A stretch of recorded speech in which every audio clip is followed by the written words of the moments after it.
Hello student, कैसे हो आप सभी। उम्मीद है बहुत अच्छे होंगे और बहुत मन लगा के अपनी पढ़ाई कर रहे होंगे। मैं प्रिया स्वागत करती हूँ आपका आपके यूट्यूब चैनल प्री 10 क्लासेस में, जहाँ पर हम पढ़ रहे हैं क्लास 10th का साइंस का चैप्टर नंबर 10। चैप्टर का नाम है मानव नेत्र तथा रंग बिरंगा संसार। आज इसकी पार्ट नंबर 8 वीडियो है। इससे पहले मैंने आपको इस चैप्टर की 7 वीडियोस करा दी है। अगर आपने उन वीडियोस को नहीं देखा है तो उन वीडियोस को भी क्रम से देख लीजिए, क्योंकि अगर चैप्टर आप कोई भी पढ़ते हो तो उसे शुरू से पढ़ने में ही अच्छा लगता है। मतलब क्रम से चीज पढ़ते हैं। जो हमने कल वाली वीडियो पढ़ी थी, कल हमने क्या पढ़ा था, प्रकाश का वर्ण विक्षेपण। तो जो स्पेक्ट्रम है ये वर्ण विक्षेपण से ही निकल के आता है। अगर आपको वर्ण विक्षेपण अच्छे से नहीं पता तो आपको ये अच्छे से समझ नहीं आएगा, क्योंकि मैंने कल आपको वर्ण विक्षेपण पढ़ाया था। तो इसीलिए कोई भी चैप्टर है जो उसकी पिछली क्लास है, अगली क्लास हमें तभी समझ आती है जब हम पिछले को पढ़ लेते हैं। ये चैप्टर आपस में जुड़े हुए होते हैं। मतलब कोई चैप्टर अगर आप स्टार्टिंग से शुरू करते हो तो उसे शुरू से क्रम से ही पढ़ना चाहिए हमें, तभी अच्छे से समझ आता है। और जो अगली क्लास जैसे आप देखने आए हो 8वीं क्लास, तो आपको उससे पहले 7वीं क्लास को पढ़ लेना है अच्छे से कि हमने क्या क्या कल पढ़ा था, तो फिर हमें अच्छा समझ में आता है। और जो सी भी क्लास आप लेते हो उसे नोट जरूर कीजिए। आप मेरे साथ साथ भी नोट कर सकते हैं। जैसे स्पेक्ट्रम लिखेंगे हम, तो मैं कुछ भी पहले से लिख के नहीं लाती, केवल हेडिंग ही लिखी रहती है। तो आप हेडिंग लिख के और मेरे साथ साथ ही तुरंत लिखना शुरू कर दीजिए और समझते भी रहिए और लिखते भी रहिए। इतनी स्पीड से मैं नहीं पढ़ाऊंगी कि आपको लिखेंगे तो आपको समझ नहीं आएगा। तो आज हम स्पेक्ट्रम पढ़ने वाले हैं। कल हमने वर्ण विक्षेपण पढ़ा था। वर्ण विक्षेपण में हमने क्या पढ़ा था, जैसे कि उसमें कोई प्रिज्म था। ये हमारा क्या है, कोई प्रिज्म है। मैंने कल बता दिया था प्रिज्म को हम किस तरीके से बनाएंगे, किस तरीके से होता है। ये हमारा है प्रिज्म। कल वाली वीडियो नहीं देखी तो पहले उसे देख लीजिए, जिसने नहीं देखी है, इसे बाद में ही देखना। अब यहाँ पे ये श्वेत प्रकाश की किरण आएगी। ये क्या आ रही है हमारी, श्वेत प्रकाश की किरण। श्वेत प्रकाश की किरण, श्वेत प्रकाश की किरण आ रही है। तो ये क्या होता है, प्रिज्म पे जब प्रकाश की किरण डलती है तो अपने सभी 7 रंगों में टूट जाती है। यहाँ पे प्रकाश का अपवर्तन होता है, अपवर्तन के पश्चात अपने सभी 7 रंगों में टूट जाती है। तो हमें पर्दे पर इसके सभी 7 रंग दिखाई देते हैं। ये क्या है हमारा पर्दा। आधार की ओर झुक के टूटती है। जैसे ये पहली किरण टूट गई इस तरीके से, तो यहाँ पर्दे पर दिखेगी। फिर ऐसे दूसरी टूट गई, फिर इस तरीके से। ये चित्र मैंने कल भी बनाया था। अगर आप किसी को उस वीडियो में अच्छे से समझ नहीं आया तो यहाँ से भी बना सकते हैं। 1 2 3 4, उसमें थोड़ा छोटा बना था, 5 6 और 1 7। तो ये रंग जो टूटे थे ये किस में टूटे थे, विबग्योर में टूटे थे। विबग्योर मैंने आपको क्रम बताया था, और रंगों के इस क्रम को ही हम क्या बोलते हैं, स्पेक्ट्रम। तो जो रंग टूटते हैं, रंगों का क्रम होता है, इसी को हम स्पेक्ट्रम बोलते हैं। तो ये कौन कौन सी किरणों में टूटा था, तो हमने विबग्योर से याद रखा था, VIBGYOR।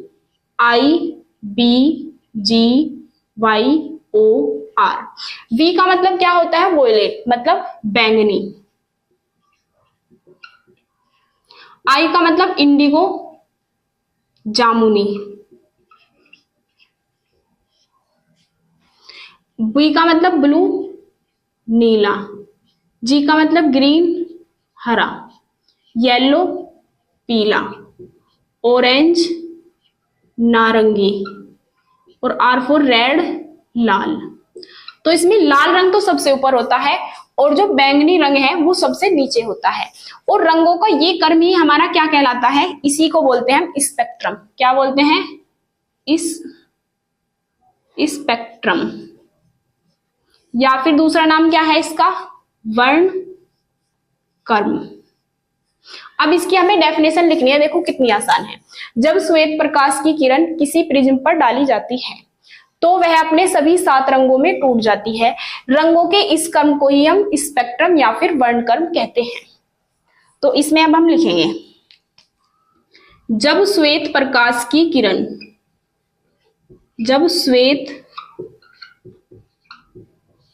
प्रकाश की किरण किसी प्रिज्म पर डाली जाती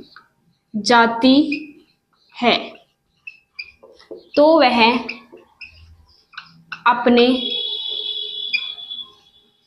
सभी या फिर अपने 7 रंगों में टूट जाती है, अपने 7 रंगों में टूट जाती है या फिर विभक्त हो जाती है, टूट जाती है,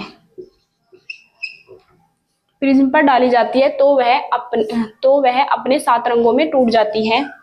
रंगों के इस क्रम को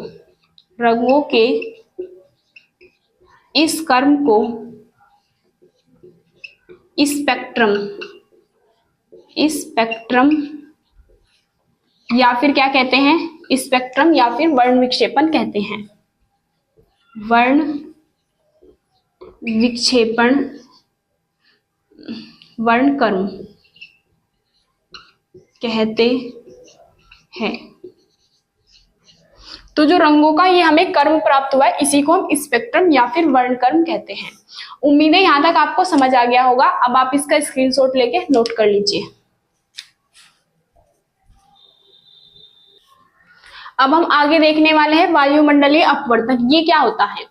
देखो, अपवर्तन तो हम पढ़ चुके हैं। अपवर्तन क्या होता है? जब प्रकाश की किरण एक माध्यम से दूसरे माध्यम में जाती है तो वहां पे प्रकाश का अपवर्तन होता है, या तो विरल से सघन में जाए या फिर सघन से विरल में। तो हमने 2 कंडीशन इसकी पढ़ी थी। तो अब हम पढ़ने वाले वायुमंडलीय अपवर्तनांक। क्या वायुमंडल में भी अपवर्तन हो सकता है प्रकाश का? जो वायुमंडल है हमारे चारों ओर आसपास का आवरण ही हमारा क्या होता है, मतलब वातावरण होता है, उसी में होता है वायुमंडल, मतलब चारों ओर से हमें वायु घेरे हुए हैं। अब वायुमंडल में आपको ध्यान से समझिए, जैसे कि प्रकाश की किरण कहां से आएगी? सूर्य से आएगी, ऊपर से आएगी प्रकाश की किरण एक माध्यम से दूसरे माध्यम में। अब यूं मानो जैसे कि वायुमंडल है, ये सारा हमारा वायुमंडल है। क्या यहाँ पे सब जगह एक जैसा ही वायुमंडल है? कहीं पे तो क्या होगा, वायु के कण बहुत पास पास होंगे, और कहीं पे क्या होगा, वायु के कण बहुत दूर दूर होंगे। जहां पे वायु के कण पास पास होंगे उसे तो हम क्या मान लेंगे, सघन माध्यम, और जहां पे वायु के कण दूर दूर होंगे उसे क्या मान लेंगे हम, विरल माध्यम। तो हमें सघन माध्यम, विरल माध्यम मिल गया।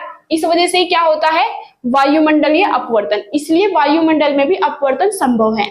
अब प्रकाश की किरण पास पास कैसे हो सकते, मतलब वायु के किरण पास पास कब होते हैं और दूर दूर कब? अब ये मानिए जैसे कि बारिश हुई है, मौसम में बारिश हुई है, तो कण क्या है, वहां पे बारिश के कण है, तो सघन माध्यम बन चुका। अब ये देखिए, हर जगह पूरी पृथ्वी पर एक जैसा टेम्परेचर नहीं रहता, मतलब पूरे वायुमंडल में टेम्परेचर एक जैसा नहीं होता। कहीं पे तो गर्मी अधिक होती है और कहीं पे गर्मी क्या होती है, कम। तो जहां पे हमारी क्या होगा, ताप क्या होगा, अधिक। जैसे ही हमारा ताप अधिक होगा तो वहां पे क्या होगा, वहां के जो कण है बारिश के, वे क्या हो जाएंगे, मतलब ताप की गर्मी से नष्ट हो जाएंगे, दूर दूर हो जाएंगे। तो उसके वायु के कण वहां पे दूर दूर होंगे। तो अगर ताप हमारा अधिक है तो वो कौन सा माध्यम बन जाएगा, विरल। जबकि इसके अपोजिट, कहीं पे मान लो कि ताप वहां पे कम है, ताप क्या है, कम। ताप कम है तो वहां पे जो वायुमंडल के कण है वो दूर दूर नहीं जाएंगे। जब ताप अधिक होगा तभी तो दूर दूर जाएंगे उसकी गर्मी से, तो उसके कण क्या रहेंगे, पास पास ही। इसलिए यहाँ पे क्या होगा, माध्यम सघन। तो हमें सघन विरल माध्यम मिल गया। इसी कारण से क्या हो सकता है, वायुमंडल में अपवर्तन संभव है। अब हम यही बात लिख लेते हैं। इसमें हम लिखते हैं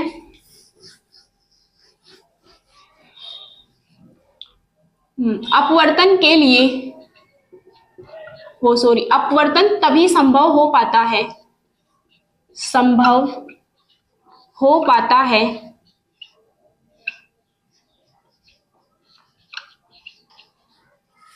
जब एक माध्यम तो क्या हो, एक माध्यम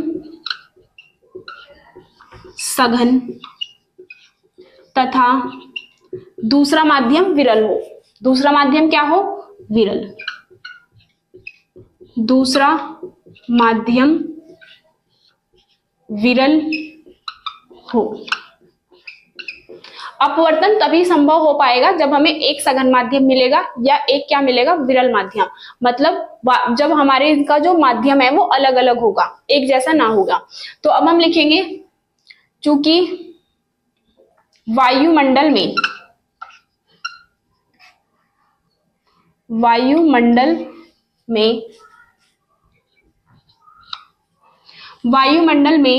वायु के कण होते हैं। किसके कण होते हैं, वायु के कण होते तो है, लेकिन वायु के कण हर जगह एक जैसे नहीं होते। जो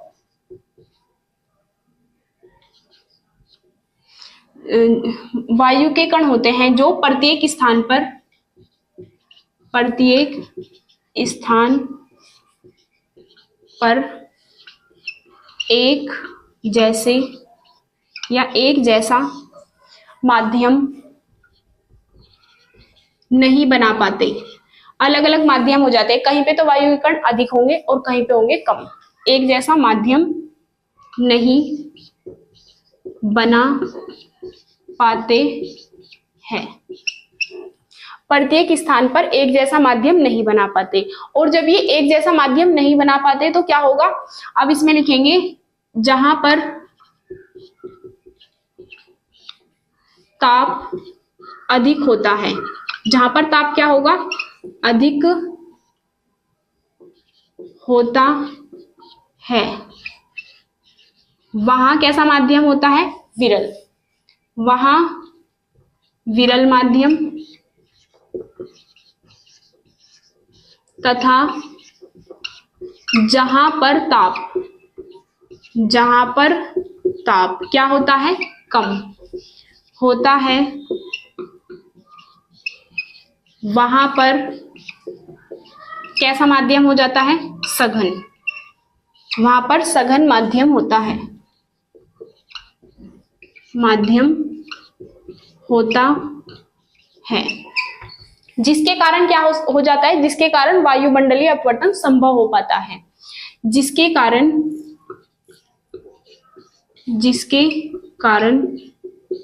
वायुमंडलीय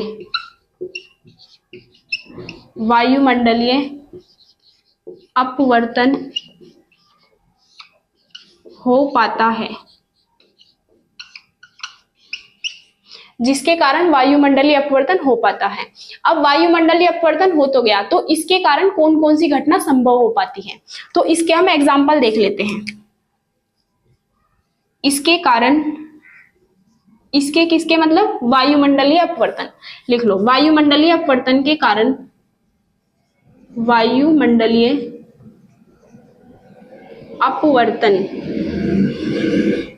वायुमंडलीय अपवर्तन के कारण निम्न घटनाएं संभव है।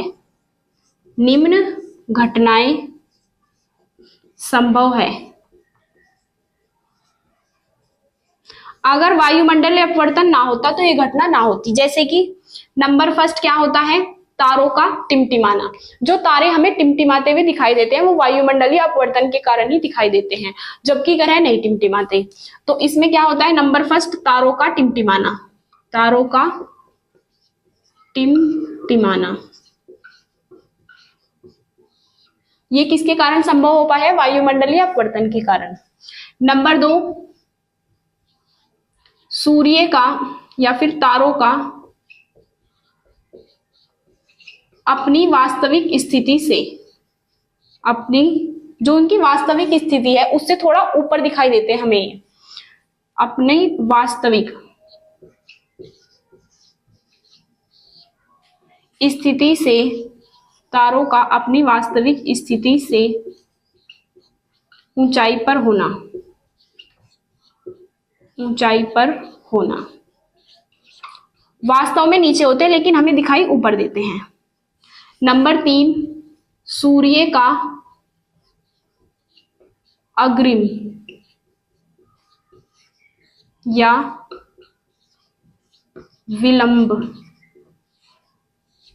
विलंबन होना।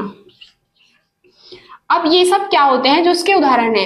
ये क्वेश्चन पेपर में बिल्कुल आते हैं कि तारे क्यों टिमटिमाते हैं जबकि ग्रह क्यों नहीं टिमटिमाते। ये किसके कारण होता है, वायुमंडलीय अपवर्तन के कारण। अगर ये घटना संभव ना हो पाती तो हमें तारे टिमटिमाते हुए दिखाई नहीं देते। दूसरा क्या होता है, तारों का अपनी वास्तविक स्थिति से ऊंचाई पर होना। वास्तव में वे नीचे है लेकिन हमें दिखाई थोड़े ऊपर देते हैं। ये भी किसके कारण संभव हो पाया है, वायुमंडलीय अपवर्तन के कारण।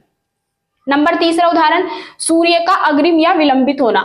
मतलब सूर्य निकलने से पहले 2 मिनट हमें दिखाई देने लग जाता है और छिपने के 2 मिनट बाद तक हमें दिखाई देता है। मतलब पहले भी दिखाई देता है अग्रिम, और बाद में भी 2 मिनट बाद में दिखाई देता है और 2 मिनट पहले उसकी वास्तविक स्थिति से। तो ये सब किसके कारण संभव हो पाए, वायुमंडलीय अपवर्तन के कारण। तो कल मैं आपको ये क्वेश्चन कराऊंगी, तारे क्यों टिमटिमाते हैं जबकि ग्रह नहीं टिमटिमाते। मतलब तारों का अपनी वास्तविक स्थिति से ऊंचाई क्यों दिखाई देते हैं, या फिर सूर्य अग्रिम व विलंबित क्यों हो पाते हैं। और इसके बाद चलेगा हमारा प्रकाश का प्रकीर्णन। प्रकीर्णन का मतलब फैलना। तो कल वाली वीडियो में तो हम ये पढ़ लेंगे, वायुमंडलीय अपवर्तन हमारा पूरा हो जाएगा। और अगर मैं आपको बता देती हूँ, अगर आप हमारे चैनल पर नए आए हैं तो चैनल को सब्सक्राइब जरूर कर लीजिए और सारी वीडियोस को क्रम से देखिए और प्रॉपर अपने नोट्स बनाइए, तभी आपके लिए सारी वीडियो कारगर सिद्ध हो सकती हैं। अब आप इसे स्क्रीनशॉट लेके नोट कर सकते हैं।